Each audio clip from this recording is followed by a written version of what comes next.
Campeão se chama Charles Oliveira. Se ele quer subir, pode vir. Tem que vir preparado na categoria. Yeah, I'll go up right now. Of course I want that. Like I said, this 145 division. Belal Muhammad versus Sean Brady akhirnya akan saling adu jotos di UFC Abu Dhabi setelah pengumuman resmi dari pertarungan ini. Bagaimana nasib petarung di 5 besar kelas welter lainnya, Khamzat Chimaev? Mengapa belum juga ada kepastian kapan pelaksanaan pertarungannya?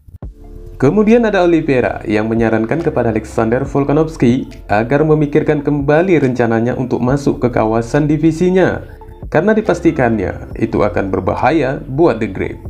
Dan yang terakhir, kita refresh kembali dengan menyimak sesama Brazilian.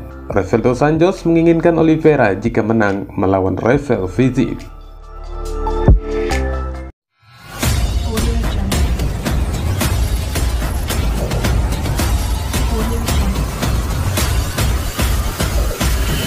Audio Jungle.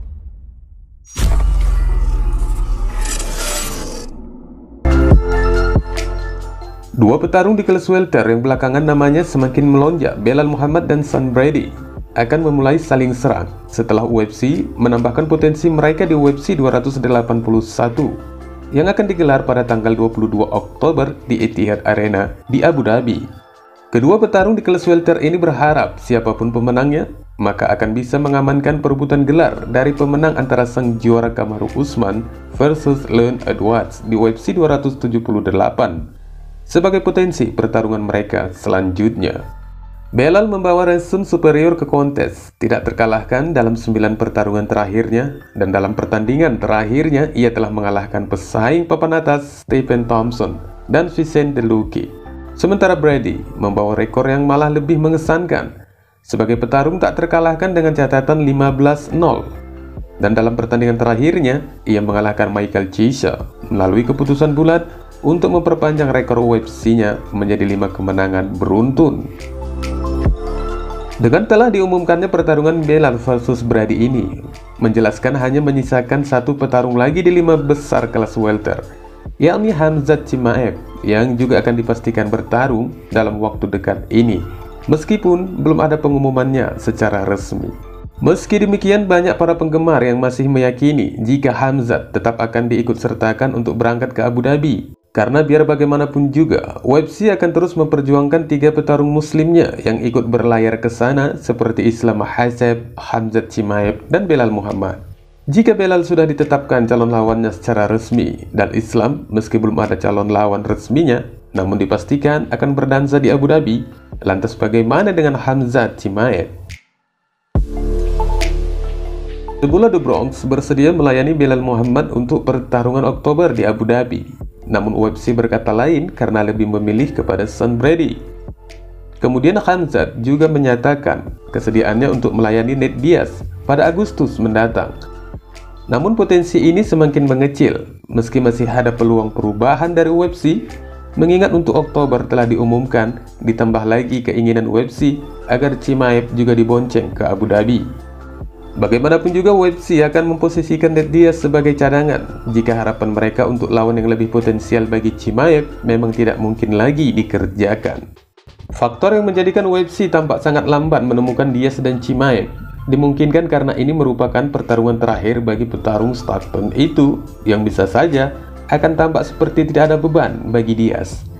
Dan UFC dipastikan akan menyayangkan momen ini, khususnya buat Chimaev sebagai petarung favorit di kelas welter. Mungkin kita bisa sama-sama menyetujui bahwa Pak RT Dana White tetap memprioritaskan Khamzat versus Colby Covington untuk UFC 281 Abu Dhabi. Hal ini dikarenakan banyaknya empati penggemar untuk pertarungan mereka.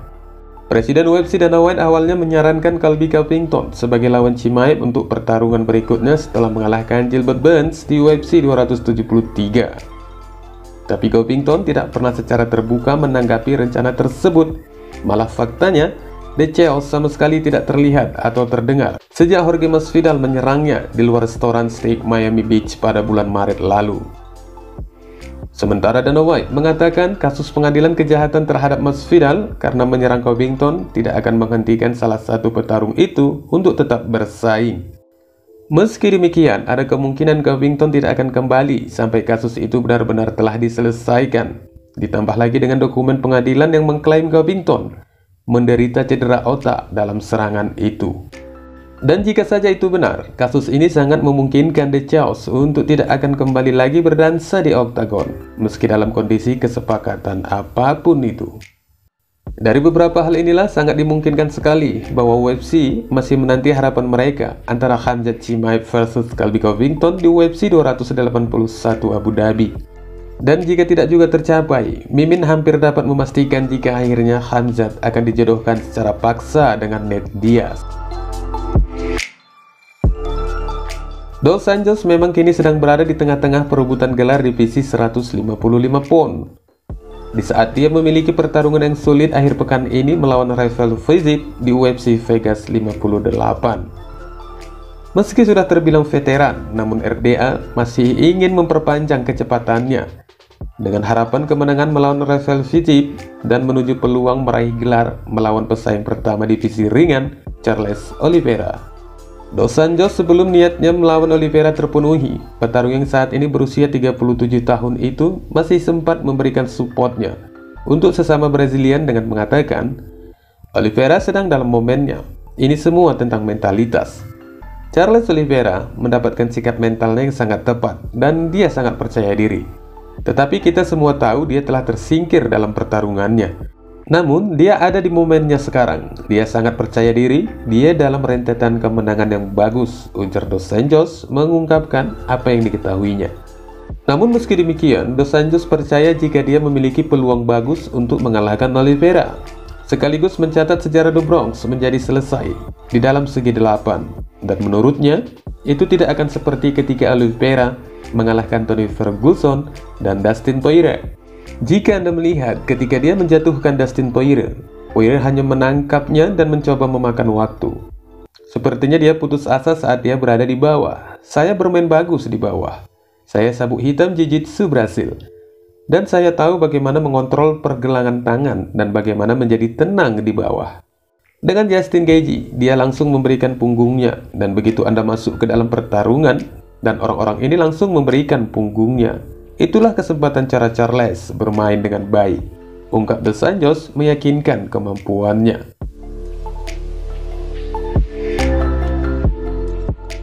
Setelah sekian lama beredar kabar akan kepindahan Alexander Volkanovski ke divisi ringan untuk menantang gelar, akhirnya baru-baru ini mantan pemegang gelar divisi ringan yang saat ini sebagai pesaing peringkat pertama, Charles Oliveira, mengeluarkan peringatannya kepada jagoan Australia itu agar memikirkannya kembali rencana The Great untuk bertarung di divisinya. Alexander Volkanovski wants to move up to 155 pounds to fight for your title. What do you say to that? Campeão chama Charles Oliveira, se ele quer subir pode vir. Tem que vir preparado, é uma categoria diferente, é uma categoria mais difícil que tem. Merece todo o respeito do mundo, mas eu acho que tem que pensar muito bem antes de subir. Namun tampaknya Volkanovski yang merasa tidak mendapat kesibukan bertarung di divisinya masih tetap ingin melompat naik dan menguji nyali divisi ringan tersebut. Yeah, I'll go up right now. Of course I want that. You know, like I said, this 145 division ain't keeping me busy enough. The only thing that's going to slow me down is maybe a broken hand, you know what I mean? So right now that's the only thing. Otherwise, I want to fight 3-4 times a year if I can. Yeah?